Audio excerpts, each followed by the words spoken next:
네, 오늘 본문 말씀의 주제는 자유와 사랑이라는 주제로 우리가 나누도록 하겠습니다. 예수님께서 우리에게 자유를 주시려고 십자가에 못 박혀 죽으셨다고 합니다. 다 아시죠? 네. 어떤 자유요? 여러분들이 아는 자유는 죽음에서 자유, 네. 죄의 종으로부터 자유.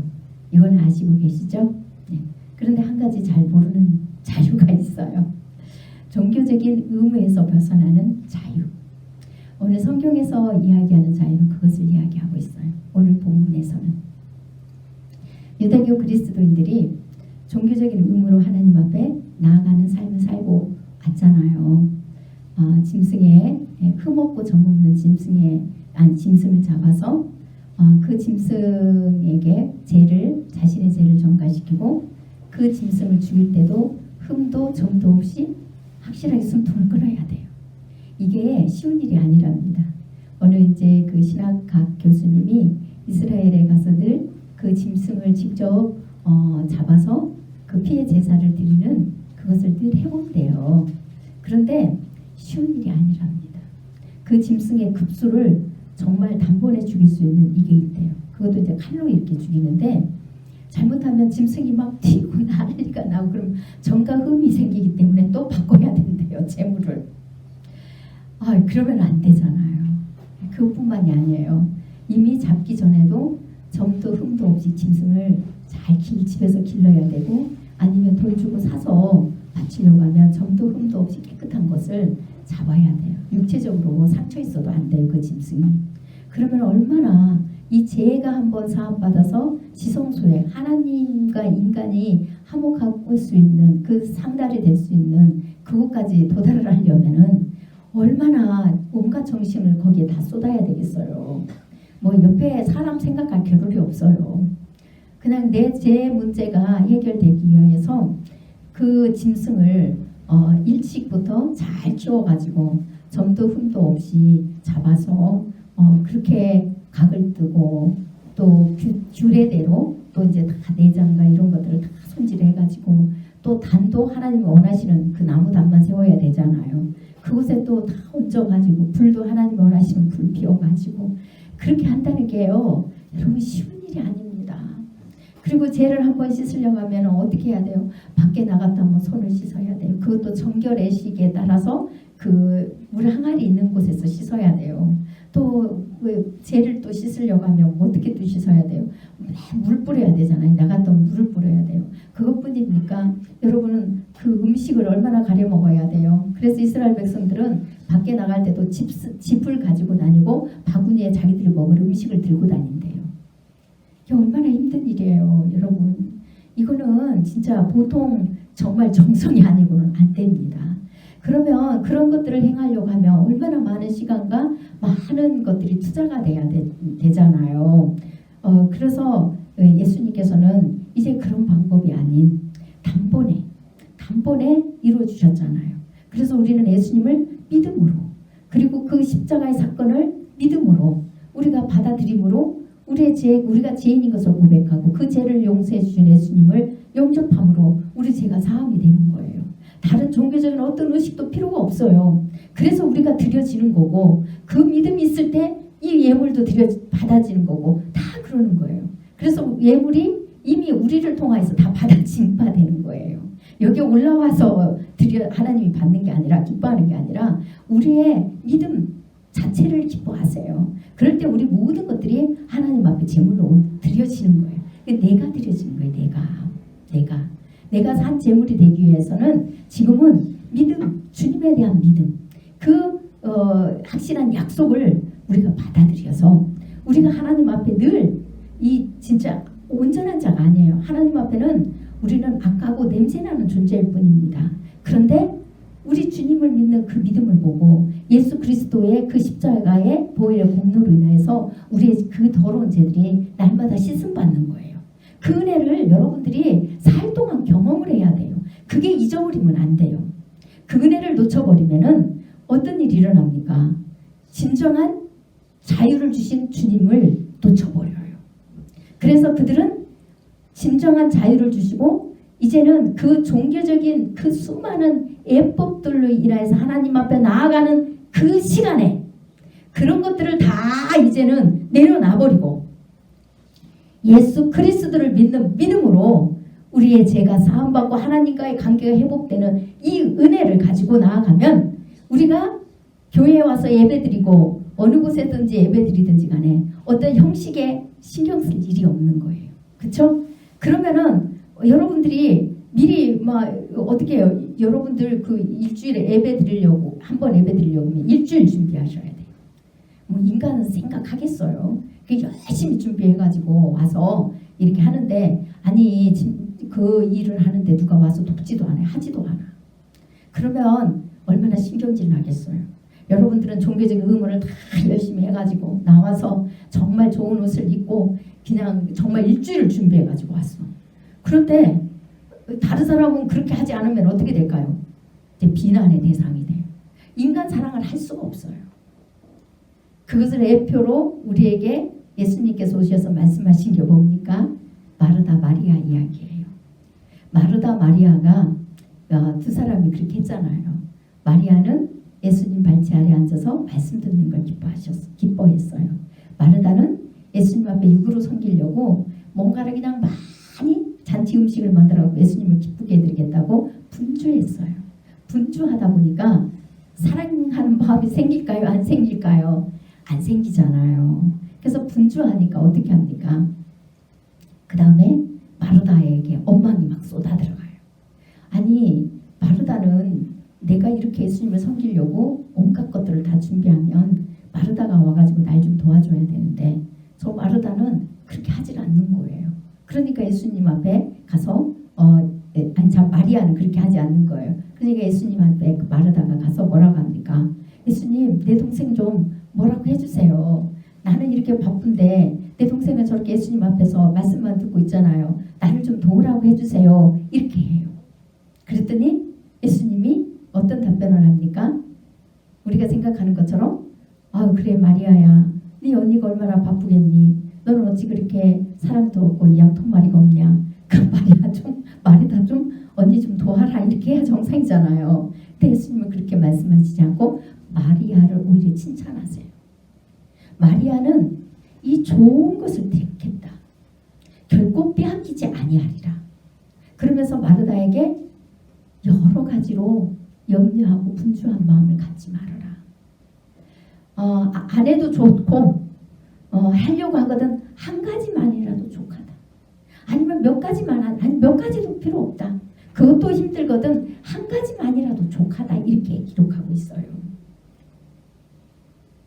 이것을 이 구약에서 한 예수님 앞에 나아가려고 온갖 그런 예표를 다 행했던 사람들을 예표해서 이야기한 거예요. 우리는 그 의미를 모르니까 무조건 교회에서 이제 나는 아무것도 안 해야 돼. 나는 그냥 말씀만 사모할 거야. 이거 잘못된 거예요. 그 또한 아무것도 안 하면 안 되잖아요. 해야 돼요. 그러나 이 종교적인 예법을 가지고 교회 안에 형식적인 많은 것들을 만들지 말라는 거예요. 예배 시간에. 말씀에 오히려 집중해야 되는데 예배 순서가 너무 많아가지고 말씀 우리는 15분이면 끝내야 되잖아요. 15분 이상 걸리면 난리 납니다. 큰 교회예요. 딱 15분이에요. 목사님들 15분 지나면요. 막 성도들이 앉아갖고 눈치를 하고 막 레이저 강선을 막 쏘고 이래가지고 그 말씀 못 전해요. 저는 통이 커가지고 상관 안 하고 하지만 못합니다. 말씀에 집중하지 않아요. 말씀은 상관이 없어요. 형식과 의식을 행해서 하나님 앞에 올라가려고 앉아있는 사람들이 더 많은 거예요. 그것을 예배하는 거예요. 만약에 여러분, 제가 여러분한테 지금 이 예배를 딱 한 시간을 드리면서 이 예배 의식을 한 시간 뭐 많이 넣어보세요. 설교한 시간은 10분밖에 안 돼. 이게 순서가 늘어나면 늘어날수록 말씀은 자꾸 짧아지게 되어 있습니다. 주님은 그걸 원하는 게 아니에요. 어떤 형식과 의식도 필요 없다. 믿음을 가지고 나오너라. 너희가 진짜 나를 믿고 신뢰하느냐? 내가 십자가에서 흘린 그 피의 공로를 너희가 진짜 의지하느냐? 너희 죄 문제가 그것으로 인하여서 정말 씻어지기를 원하느냐? 그 믿음과 그 은혜를 가지고 나오느라. 그 은혜를 사모함으로 나오느라. 근데 그것은 말씀 속에 다 들어있다. 나에 대한 증거는 말씀이고 복음이다. 이것을 주님께서 말씀하시는 거예요.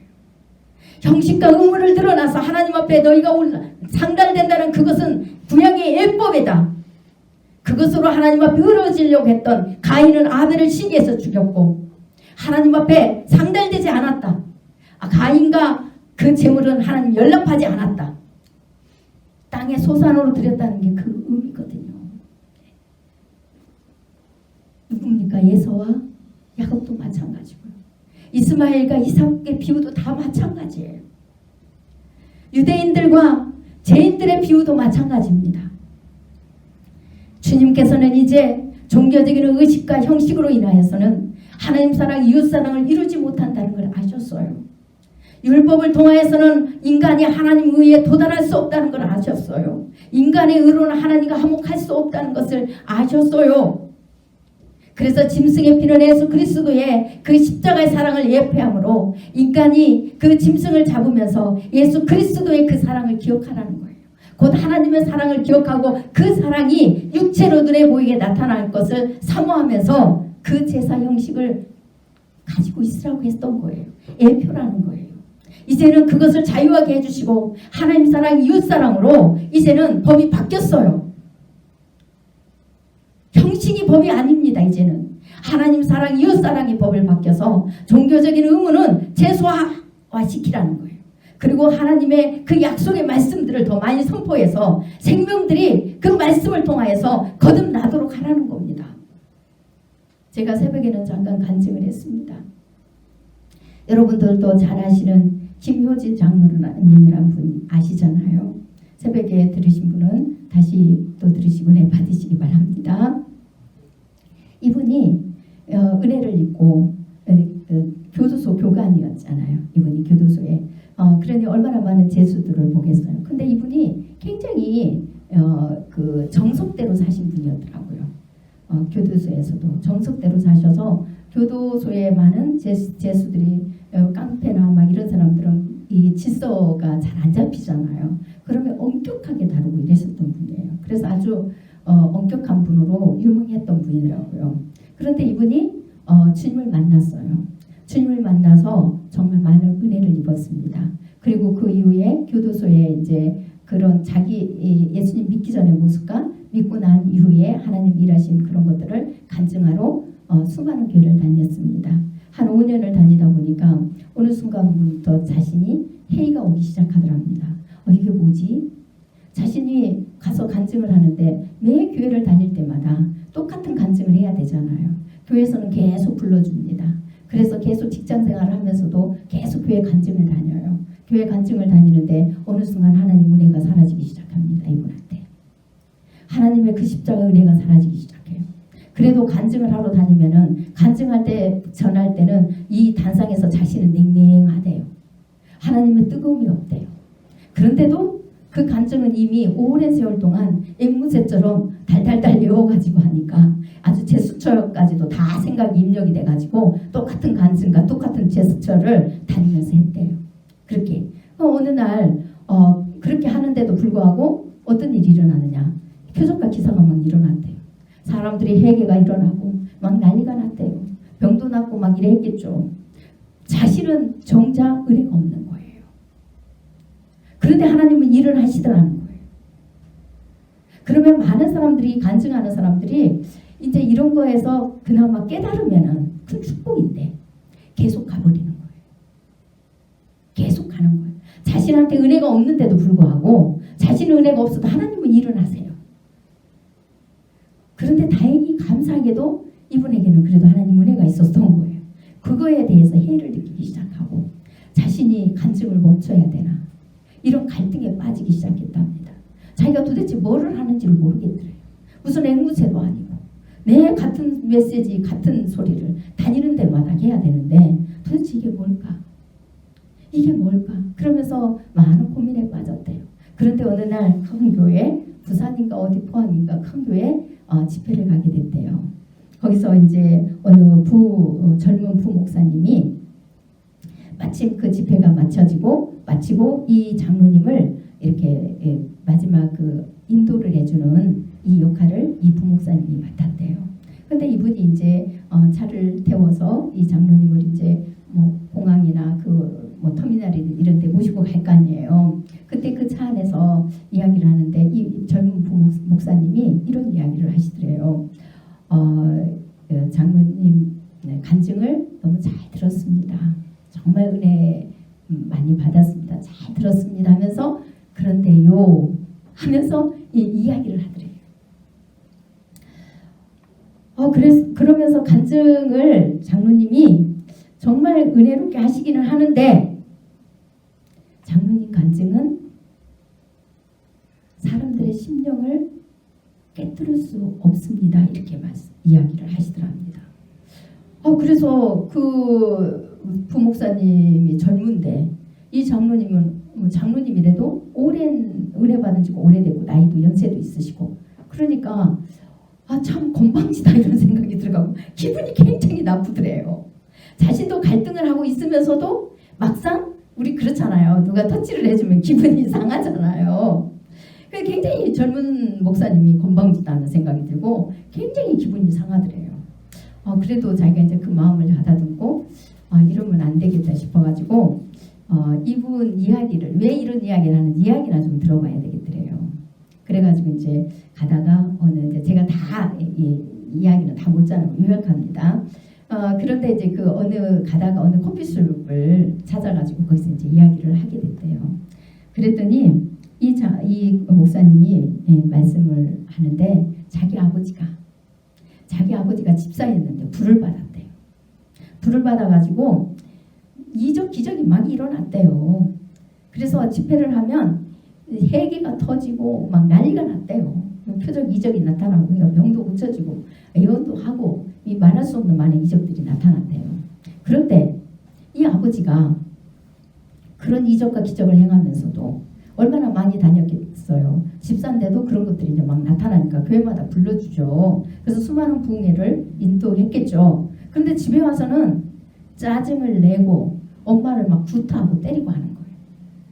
그래서 이 목사님이 이해가 안 갔대요.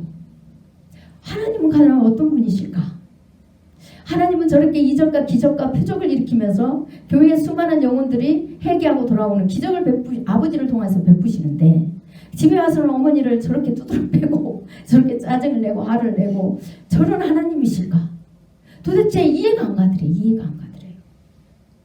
그래서 늘 그게 궁금했고 물음이었대요. 이 목사님한테. 그런데 이 목사님이 이제 나중에 신학을 했어요. 신학에 가서도 끊임없이 그거에 대한 그 궁금함을 주님 앞에 물었는데 답을 얻지 못했대요. 그리고 아버지는 그 상태에서 그냥 이제 돌아가셨대요. 그 상태로 그냥 돌아가셨대요. 뭐 사람이 또 변화되고 뭐 어떻게 이런 건 아니고 물론 해결을 하고 돌아가셨다는 소리는 안 하더라고요. 근데 그 상태로 그냥 돌아가셨다고 이렇게 이제 제가 들었어요. 그러면서 그 장로님에게 장로님 간증은 개인의 체험일 뿐이지 간증은 진리가 아닙니다. 그래서 간증을 통하여서는 사람 감성을 울릴 수는 있어요. 간증을 통하여서는 감성을 울리고 감동을 줄 수 있습니다. 그러나 그 심령을 깨뚫지는 못합니다. 그 심령을 뚫어서 그 사람이 하나님의 은혜로 변화되는 그런 일을 할 수가 없습니다. 그렇게 이야기하시더래요. 그러면서 그 간증을 장로님이 벌써 할까 말까 갈등이 온다는 것은 이미 그것으로 인해서 하나님의 그 은혜가 본인한테 은혜가 안 내려오니까 그냥 하나님이 기뻐하는 것을 해야 되잖아요. 하나님은 모든 사람들에게 복음을 전해주기를 원하세요. 하나님의 생명의 말씀을 전해주기를 원하십니다. 그런데 그것이 빠진 체험 같은 것만 기적 같은 것만 나타나면 그것은 복음보다 앞선 게 아니에요. 믿지 않는 자들 도대체 기적과 이적이 없이는 하나님의 그 십자가 사랑을 믿지 않는 자들에게 믿음을 주기 위한 동기에 불과한 거예요. 이런 것들은 다 패해진다고 그랬어요. 고린도전서 13장에 나오잖아요. 이런 것들은 다 패해지되 영원한 것은 무엇입니까? 믿음, 소망, 사랑이에요. 그런데 그 중에 제일이 사랑이라고 그랬어요. 무엇을 뜻합니까? 믿음과 소망을 끝까지 주님의 사랑을 아는 데까지 인도하시는 것은, 그 믿음과 소망을 통하여서 인도되게 하는 것은, 그 열매는 사랑이라는 거예요. 주님의 사랑이 믿음과 소망을 묶고 있어요. 그렇기 때문에 그리스도의 그 십자가의 사랑, 그 복음을 전해줄 때 심령을 간통한다는 거예요. 여러분, 찬양을 뜨겁게 맨날 찬양만 부르시는 분들 있잖아요. 찬양은 우리를 은혜를 주고 물론 감성을 일으킬 수가 있습니다. 그러나 그것이 우리를 변화시킬 수는 없어요. 물론 찬양도 하늘나라에 가서 영원히 우리가 드려질 찬양이에요. 영광 돌려드리는 거예요. 찬양에 감사로 올려지는 거잖아요. 그런데 복음이 없이, 말씀이 없이 여러분들이 해보세요. 그런 감성에 불과해요. 내 영혼을 변화시킬 수가 없어요. 주님 앞에 가까이 할 수가 없어요. 기적을 경험했다 해서 주님과 가까이 교제되는 건 아닙니다. 여러분, 수많은 사람이 기적을 경험하고도 되돌아가는 사람이 얼마나 많습니까? 주저앉는 사람이 얼마나 많습니까? 내가 세상에 도박에 빠져 있어요. 한도 치고 노름만 도박이 아니에요. 여러분들이 끊을 수 없는 그 의지하는 것들이 있다면 그게 도박이에요. 그것을 끊으면 공허하고 허무하고 살 수가 없어요. 그래서 계속 그것을 여러분들이 계속 하고 있다면 그게 도박입니다. 중독이에요. 중독. 여러분들은 그걸 모르세요. 스포츠에도 중독이 있어요. 일에도 중독이 있습니다. 일 안 하면 불안해서 못 살아요. 우울증이 오고 막 난리가 납니다. 우리는 언제든지 하나님께서 멈추라고 하면 멈출 수도 있어야 되고, 쉬게 할 때는 쉬기도 해야 되고, 여러 가지 일들이 있어요. 물론 다른 사람이 나에게 의무적으로 지어준 짐 말고요. 그렇지 않는데도 내가 스스로 찾아다니면서 그것을 끊지 못하고 그것이 있어야만 된다면, 그것이 나를 얼마나 힘들게 하고 주님 앞에 가까이 나아가는 것을 방해해요. 내 생각과 뜻을 거기에 다 올인하게 해버립니다. 그것이 나의 행복이고 내 마음 공허함을 채워주고 나의 문제를 해결해주고, 이런 것들이 다 중독이 되어 있다는 걸 여러분 아셔야 돼요. 근데 주님의 그 말씀이 없고 그 말씀이 그 심령을 간통하지 못하면, 주님에 대한 믿음, 진짜 믿음이 없으면요, 잊어버리면요, 은혜가 떨어져 버리기 때문에 빛이 없어서 그것이 잘못되고 죄라는 걸 보지를 못해서 해결가 안 된다는 사실을 아셔야 돼요. 그래서 이제 이 목사님이, 젊은 목사님이 이 김효진 장로님에게, 장로님이 갈등이 온다는 것은 이미 말씀이 사라졌기 때문에, 복음이 아니기 때문에 그렇습니다. 그러면서 장로님이 그러면서 이제 그렇게 하니까 이 장로님이, 그러면 제가 어떻게 해야 됩니까? 이렇게 하니까 장로님, 그 간증을 하시긴 하시되 설교를 하려고는 하지 마십시오. 설교는 목사님들이 하십니다. 그러니까 장로님이 그 간증을 하시면서 꼭 복음을, 말씀을 거기에 접목을 시키십시오. 그러면 간증이 있고 마무리는 복음으로, 말씀으로 할 때 사람들이 그 간증보다 복음과 말씀을 받아들임으로 심령을 간통시키는 그런 은혜가 있을 겁니다. 그리고 장로님이 그 복음을 전할 때, 말씀을 전할 때 장로님이 회복이 됩니다.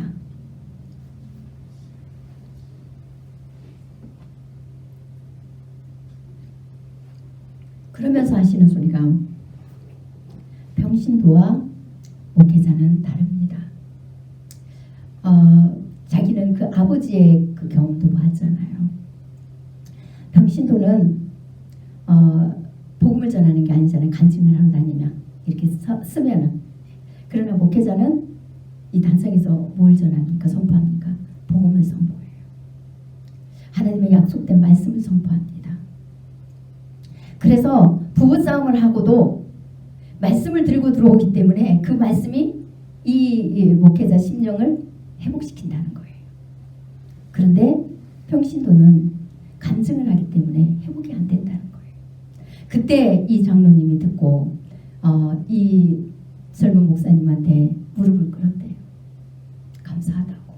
그리고 이 장로님이 그때부터 그 젊은 목사님의 경고를 듣고 다시 자기가 회개하고 자신을 돌아보면서 그렇게 자기의 간증이 사람들에게 남는 게 아니라 그 간증을 통해서 하나님의 복음, 하나님의 말씀이 이렇게 남도록 그렇게 했답니다. 그랬더니 회복이 되기 시작하더래요. 여러분, 이제 다 지금 시간이 다 돼가는데 굉장히 중요한 내용입니다. 예배를 통하여서 여러분들이 말씀을 무시하고 다른 것들을 막 통하여서 은혜 받으려고 하면 이미 여러분들은 은혜 안에서 떨어진 거예요. 그것은 사도 바울이 2절에서 3절, 5절까지 해서 11절까지 해서 이렇게 이야기합니다. 보라, 나 바울은 너희에게 말하노니 너희가 만일 할례를 받으면 그리스도께서 너희에게 아무 유익이 없으리라. 이미 하나님께서는 이런 종교적인 의무로 하나님 앞에 나아가는 것을 예수 그리스도로 인하여서 이미 패했다는 거예요. 예수 그리스도를 믿는 믿음으로 그것이 패해졌어요.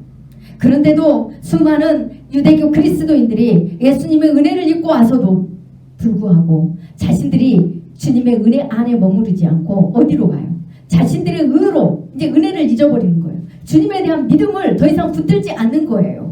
수많은 사람들이 그러잖아요. 본인들의 믿음이 있다고 생각합니다. 믿음은 기본이라고 생각해요. 그래서 믿음 없으면 회개도 안 하고 믿음을 더 이상 구하려고 하지도 않습니다. 믿음이 없는데도 불구하고 당연한 걸로 알고 있어요. 구하셔야 돼요. 전 지금도 믿음을 구해요. 어떤 믿음이요? 온전한 믿음을 구합니다. 저는 주님 앞에 들여다볼 때 온전한 믿음이 늘 약해요. 온전한 사랑이 약해요. 그래서 제가 주님의 은혜 받고 지금까지 그 온전한 믿음과 온전한 사랑은 기도의 1순위로 주님이 다른 거 우선순위로 기도 집중으로 시키는 거 외에는 항상 1순위로 들어갑니다. 지금까지도 그래요. 주님 오시는 그날까지 전 그럴 거예요. 온전한 믿음과 온전한 사랑을 이루게 해달라고. 주님이 저를 온전히 다스리고 통치하게 해달라고.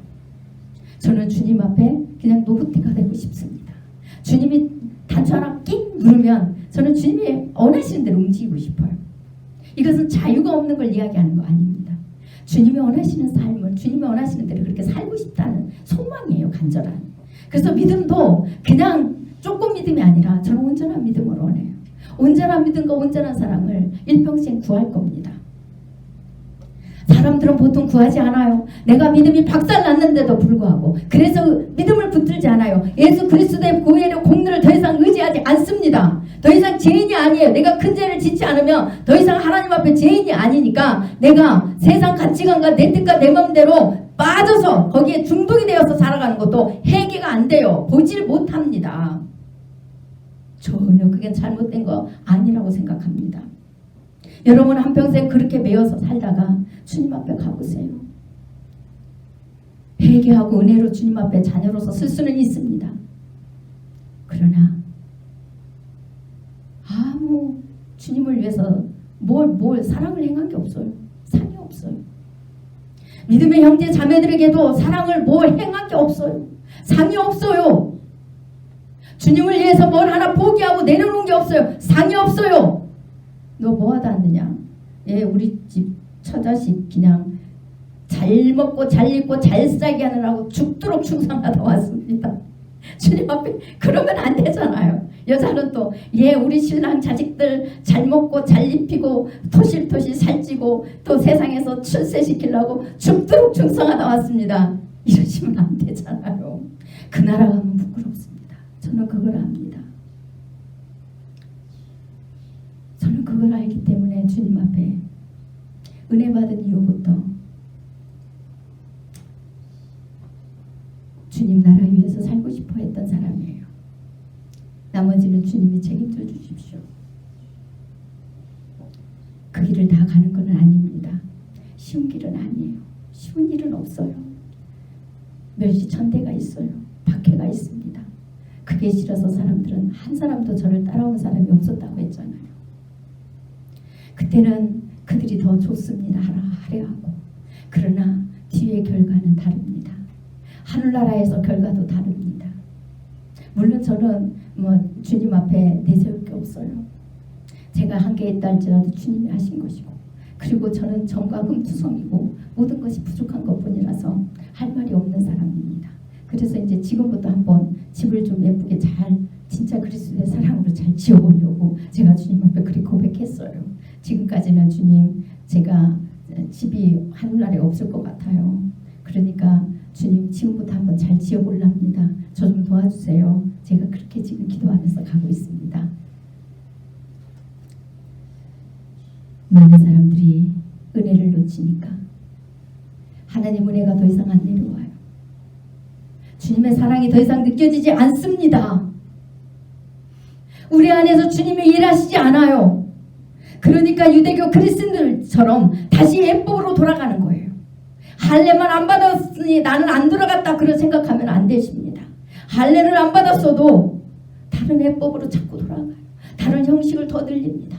아무래도 우리가 옛날 구약 예법을 안 지키니까 하나님이 우리 예배를 안 받으셔서 은혜 안 내려오나 봐. 그러니까 우리 다시 할례도 이방인들한테 받으라고 하고 그들에게 우리처럼 구약의 예법을 다시 다 지켜서 날과 달과 절기 해를 상가 지키고 막 이러라고 하자. 우리도 다시 돌아가자. 이랬던 거예요. 그런데 그렇게 하면 예수님이 그들을 위해서 죽으신 그 십자가의 은혜가 아무 소용이 없다는 거예요. 아무 소용이 없다. 유익함이 없다는 겁니다. 그리고 그 할례를 받고 율법의 그 예법으로 돌아가면 어느 한 가지만 해서 되는 게 아니에요. 전체를 다 행해야 할 의무가 있다고 3절에서 하잖아요. 내가 할례를 받는 각 사람에게 다시 증언하노니 그는 율법 전체를 행할 의무를 가진 자라. 율법 안에서 의롭다함을 얻으려 하는 너희는 그리스도에게서 끊어지고 은혜에서 떨어진 자로다. 이미 그리스도에게서 떨어지고 은혜에서 떨어졌는데도 불구하고 전혀 잘못된 것을 모릅니다. 내가 믿음 안에서 떨어졌고 그 은혜 안에서 떨어졌다는 것을 모릅니다. 회개도 안 되고 은혜도 없고 도대체 하나님이 보이지 않고 일하시지 않는데도 불구하고 우리 심령에는 주님이 안 보여요. 없어요. 일도 안 하세요. 언젠지도 몰라요. 그런데도 불구하고 육신의 것 좀 주었다고 본인이 은혜 안에 있다고 착각하는 사람들이 얼마나 많은지 몰라요. 그런데 그 은혜가 떨어지면 뭘로 자기가 의로움을 자꾸 나타내려고 합니까? 자기의 의로움을 나타내려고 해요. 그래서 자기가 할 수 있는 것만 자꾸 그거 하죠. 자기가 의롭게 하나님 앞에 좀 가까이 갈 수 있는 것을 자꾸 이제 주장하는 거예요.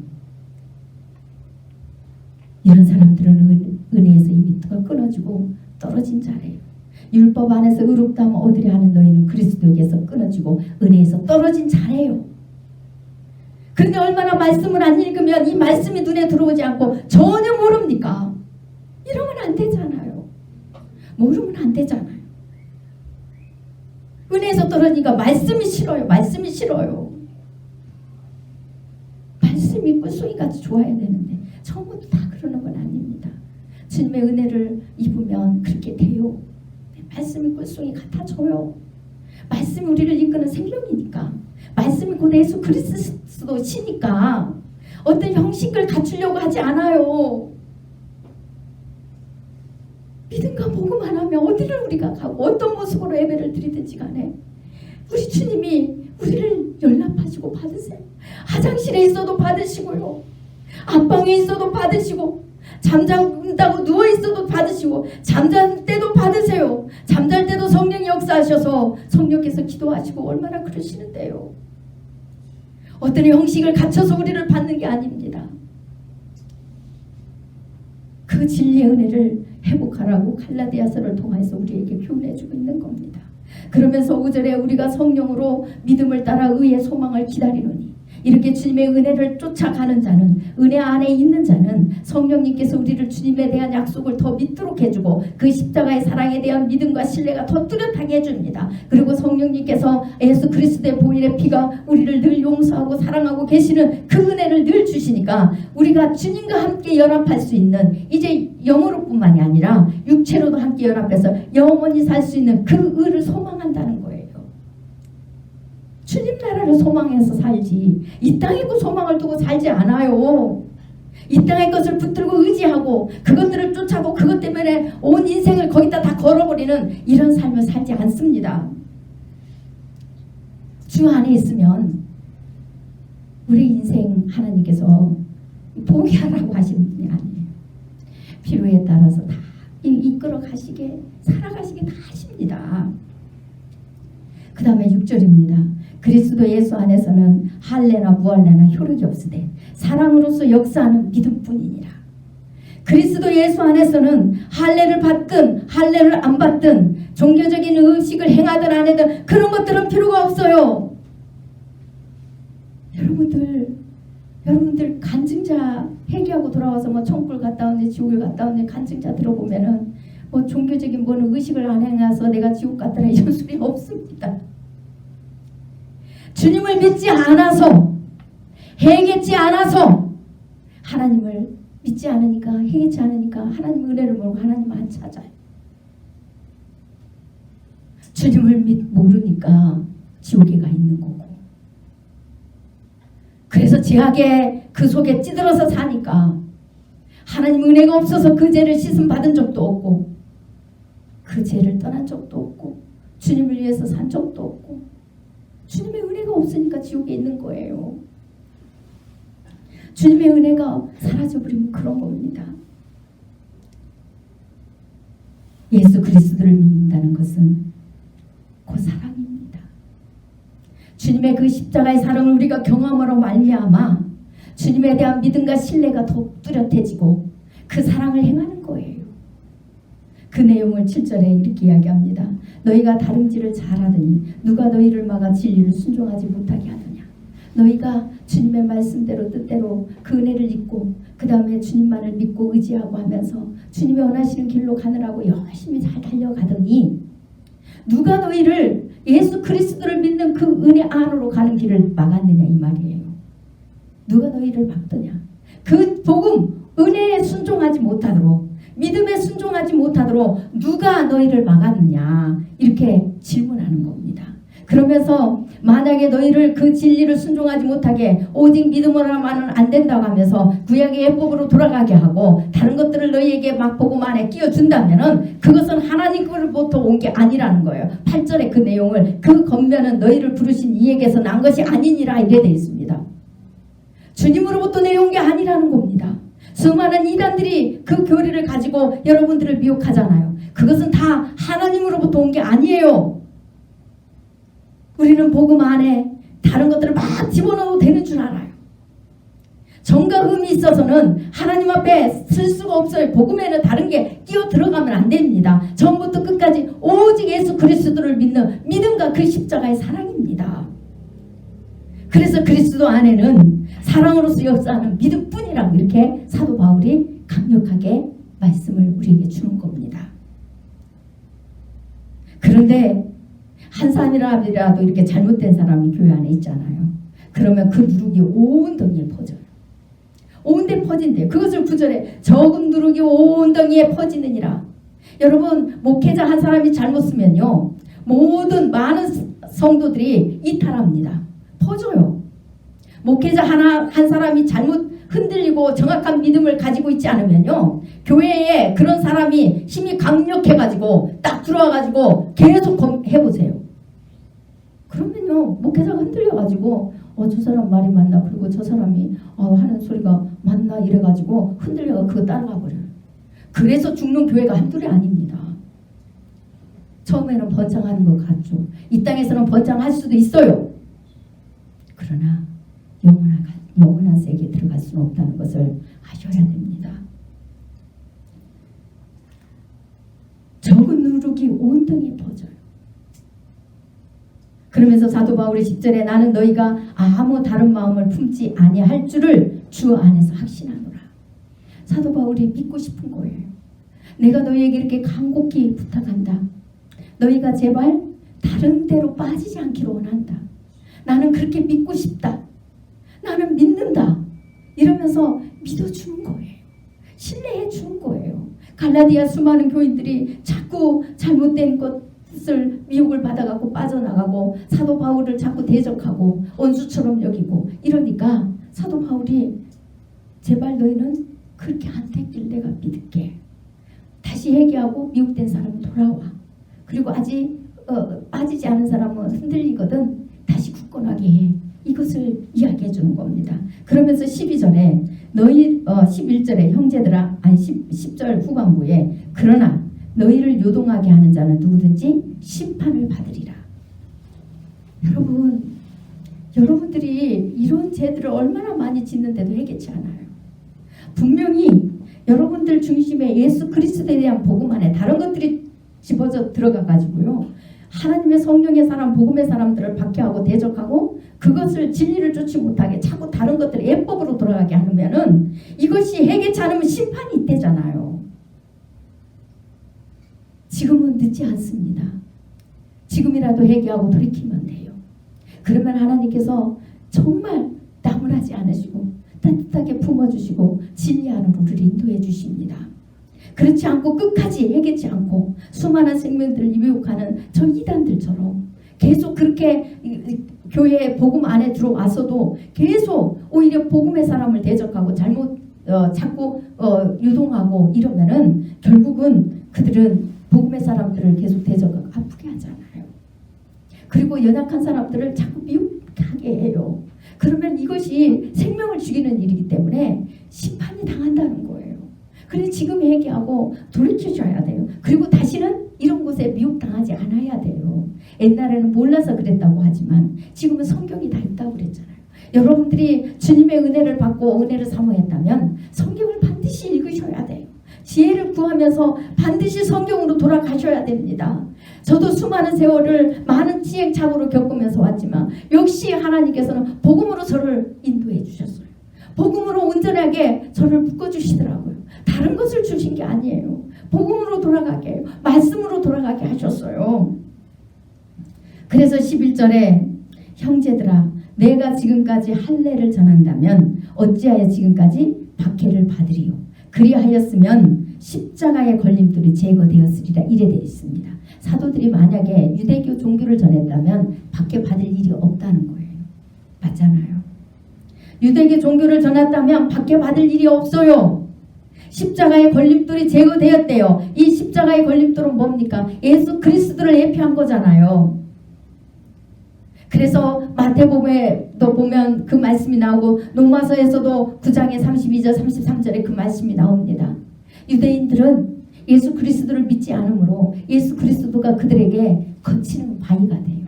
거치는 돌이 돼요. 부딪히는 돌이 돼요.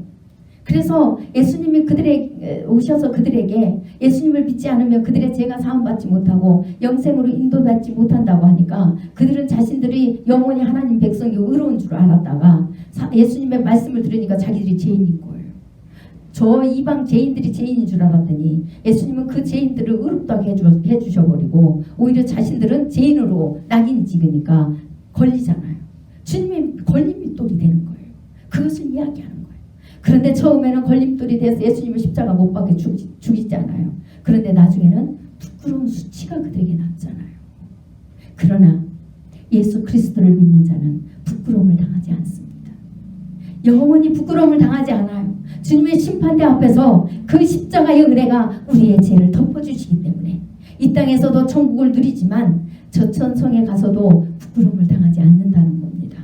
그러나 믿지 않는 자들은 그게 걸림돌이 되어서 오히려 예수님을 죽인 것처럼 사도들을 박해하고 죽인다는 거예요. 사도들이 유대인들의 손에 죽임당했어요. 예수님도 유대인들 손에 죽임당한 것처럼 사도들도 유대인들 손에 다 고발당해가지고 로마 법정에 다 섰던 거예요. 유대인들이 다 고발했어요.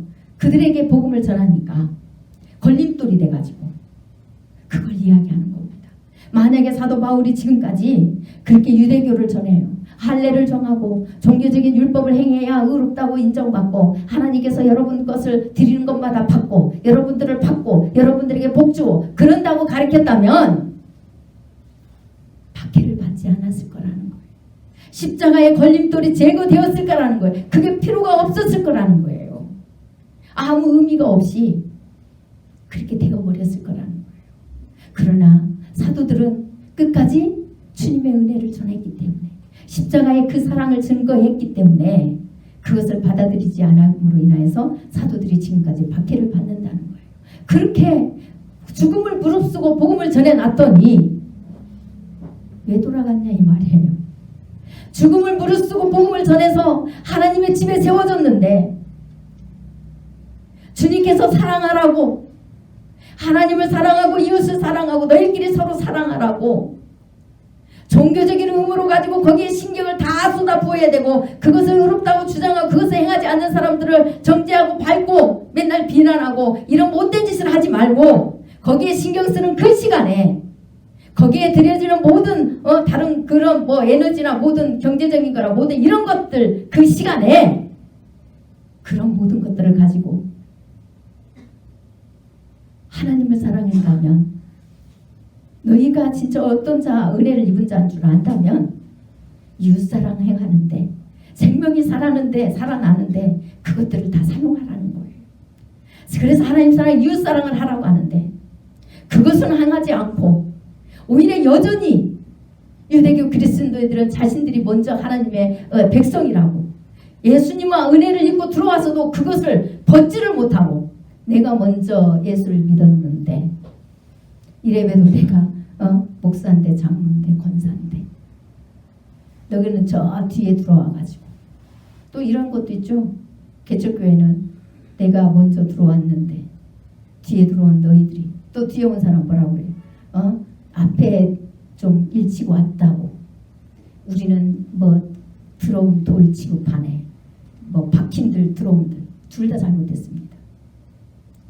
박힌들 들어온들 따지면 둘 다 사랑이 없는 거예요. 주님의 은혜를 모르는 겁니다. 주님의 은혜를 아는 사람은 그렇게 하지 않아요. 박힌들이 어디 있고 들어온들이 어디 있어요. 그리스도 예수 안에는 다 똑같아요. 그리스도 예수 안에는 다 존중받고 사랑받고 다 함께 주님의 십자가의 그 은혜를 믿고 받아들이고 그분 앞에 겸손함으로 무릎 꿇고 영생으로 다 인도받아야 될 사람이고요. 그리고 이 땅에서 서로 힘들고 어려운 모든 문제들, 사건, 아픔을 함께 나누면서 함께 기도하면서 함께 이루어 격려하면서 함께 존중하면서 그렇게 함께 서로 사랑하면서 가야 돼요. 그리스도의 사람은 그거예요. 그런데 그것을 행하지 않고 여전히 자신들이 먼저 복음을 완전히 하나님의 백성이 되었다고 예수님의 은혜를 입고 들어와서도 똑같은 죄인으로 똑같이 주님의 은혜 받았으면서도 불구하고 다시 자기들이 먼저 구속권이 있고 자기들이 먼저 우월하고 자신들이 먼저 높임 받아야 되고 그래갖고 섬김 받고 아주 타당이나 일으켜가지고 당이나 지어가지고 그 자기들이 이제 무리들 따르는 무리나 이렇게 있어가지고 투표하고 하면은 자기들이 이제 한 표 얻어가지고 그냥 아주 그냥 거드름 피우고 의시되고 하려고 그래서 자기들만 막 이렇게 행해야 되고 이런 못된 짓을 했다는 거예요. 이런 자들을 12절에 이렇게 기록하고 있습니다. 너희를 어지럽게 하는 자들은 스스로 베어버리기를 원하노라.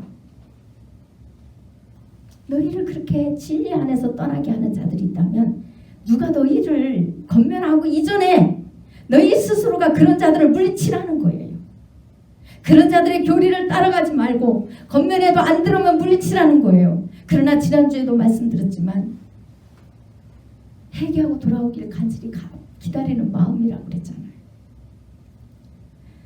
그래서 교과서대로 다 내치지는 않는다고. 스스로 나가면 어쩔 수 없지만 그러나 다 회개하고 돌아오기를 간절히 바라는 마음으로 사도 바울이 이 서신을 보낸 거예요. 스스로 베어버리고 정말 믿음의 무리 안에 우리가 들어올 수도 없고 오히려 많은 생명들을 죽이는 그런 사람인데도 교회에서 오래 참아주는 거예요. 사랑으로 기도하면서 건면하면서 오래 참아주는 거예요. 정말 이 사랑을 안다면 이 은혜를 안다면 이것이 참 그리스도의 사랑이구나. 사이에 나가서 어디 나를 그렇게 내가 그 뿔난 짓만 하는데 누가 받아주고 누가 그렇게 기다려주던가요? 누가 그렇게 친절하게 해주던가요? 사이에서 그렇게 하던가요? 안 해줍니다. 교회니까 그렇게 해주는데 그것이 그리스도의 사랑이라는 거예요. 그것이 그리스도의 사랑인데 그것을 모르고 늘 뿔난 짓만 하고 늘 사랑만 받으려고 하고 늘 사랑이 있니 없니 주니 안 주니 늘 잘나니 못나니 늘 그렇게 분쟁만 하고 있고 내 뒤에서 그러고만 있다면 어떻게 주님의 사랑이 그 안에 거하겠어요? 어떻게 그 공동체가 행복하겠습니까? 안 된다는 겁니다. 그 다음에 13절에 형제들아 너희가 자유를 위하여 부르심을 입었으나 그러나 그 자유로 육체의 기회를 삼지 말고 오직 사랑으로 서로 종로로 달아 이래 돼 있어요. 물론 여러분들은 잘하세요. 이제 여러분 이제 더 잘하시라고 더 잘하시라고 제가 말씀드립니다. 사도 바울이 이야기하잖아. 주님께서 너에게 자유를 줬다. 종교적인 의무로 하나님 앞에 가는 게 아니라 예수 그리스도를 믿음으로 이제는 너희가 어떤 형식과 의무를 행하려고 거기에 온갖 정성과 시간을 다 쏟아가지고 마음의 여유가 없어서 그 다른 사람을 사랑하지 못하고 받아들이지 못하는 이런 것들에서 자유를 주셨어. 그러면 그 자유 가지고 세상 지향과 쾌락에 살지 마. 자유 있다고 그렇게 너는 멋대로 살지 말라는 거예요. 자유를 줬다고 그것이 자유롭다고 그냥 멋대로 그냥 마음대로 하고 싶은 대로 그렇게 하지 말라는 겁니다. 주님의 사랑을 행하라는 거예요. 자유 주었다고 세상에 죄를 마음껏 지었다고 짓고 마음대로 살아도 된다고 생각해도 안 되고, 자유 주었다고 이제 예배도 필요 없고 교회 나올 필요도 없고 이럴 생각도 하면 안 된다는 거예요. 하나님께서는 분명히 믿음의 형제 자매들이 뭐라고 그랬어요? 사랑하라 했어요. 예수님께서 제자들에게 당부하십니다. 너희끼리 서로 사랑하라. 너희가 서로 사랑하면 세상이 너희가 내 제자인 줄 알리라. 너희끼리 서로 사랑하면 우리가 너희와 함께 우리가 내려가서 너희에게 거처를 삼으리라. 너희끼리 서로 사랑하라고 했습니다. 사랑으로 서로 종로로 달라는 게 그거예요. 종이 되라는 게 아니라 서로 섬기고 서로 아끼고 위하고 서로가 내 이익을 위해서 이용하고 어떤 사람은 죽으라고 일시키고 어떤 사람은 탱탱 배짱이처럼 그렇게 살고 그렇게 하라는 뜻이 아닙니다. 서로가 존중하고 서로 사랑하고 서로 협력하여서 하나님의 그 율법의 사랑이라는 그것을 이루라는 거예요. 그것을 14절에 온 율법은 내 이웃 사랑하기를 내 자신같이 하라 하신 한 말씀에서 이루어졌나니 이래 되어 있습니다. 이것을 로마서 13장 8절에서 10절에 이렇게 이야기하고 있어요. 빚자 사랑이 비대에는 아무에게든지 아무 빚도 지지 말라. 남을 사랑하는 자는 율법을 다 이루었느니라. 그러면서 간음하지 말라, 살인하지 말라, 도둑질하지 말라, 탐내지 말라 한 것과 그 외에 다른 계명이 있을지라도 내 이웃을 내 자신과 같이 사랑하라 하신 그 말씀 가운데 다 들었느니라. 사랑은 이웃에게 악을 행하지 아니하나니 그러므로 사랑은 율법의 안성이니라 이래 되어 있습니다. 여러분, 이 계명은 사랑이라는 거예요. 사랑 속에 그 계명이 다 포함되어 있다는 거예요. 다른 계명이 있다 할지라도 사랑 속에 다 들어있다는 겁니다. 하나님을 사랑하며 하나님의 계명을 다 이루는 것처럼 이웃을 사랑하며 이웃에게 악을 행하지 않고 이웃에게 오히려 자신의 이익을 위해서 사는 게 아니라 타인을 위해서 이익을 위해서 예수님 우리에게 모든 것을 주신 것처럼 다 주실 수 있다는 거예요. 그래서 15절에 만일 서로 물고 먹으면 피차 멀망할까 하노라. 서로 네가 나를 사랑하니 더 사랑하니 네가 잘나니 내가 잘나니 내가 높니 네가 높니 가지고 싸우고 물고 먹지 않는다는 거예요. 그러면 서로 멸망한답니다. 그래서 조심하라고 하는 거예요. 이렇게 우리가 주님의 사랑을 모르고 은혜에서 떨어지면 결국 내 자신이 어떤 존재 있고 어떤 사랑을 입은지 모르고 어떻게 사랑해야 될지 모르고 그렇게 우리가 멸망길로 가버린다는 거예요. 그래서 기쁨이 없고 교회를 다녀도 여전히 감사가 없고 예수님의 은혜가 없으니 여전히 자기밖에 없으니 어떻게 합니까? 그러면 우리의 그 영혼이 피폐해진다는 거예요. 저와 여러분은 오늘 말씀을 통하여서 우리에게 주신 주님의 자유가 뭔지를 진정 깨달으시고 그 자유 안에서 세상의 지향길로 가는 것도 아니고 우리가 또 뭐예요? 우리에게 원하는 대로 사는 것도 아니고 교회 안에서 서로 높아지려고 하는 것도 아니고 다시 예법으로 돌아가서 그것을 더 많이 늘어내서 하나님이 받는다고 생각하는 것도 아니고 오직 예수 그리스도의 그 사랑을 믿는 믿음 안에서 우리가 서로 사랑하는 것이라는 것을 꼭 기억하시고 그 뜻이 여러분 안에서 항상 더 충만하게 행해질 수 있도록 주님 앞에 간구하는, 그래서 그것을 다 받을 수 있는 저와 여러분이 되시기를 간절히 축원합니다. 기도하겠습니다.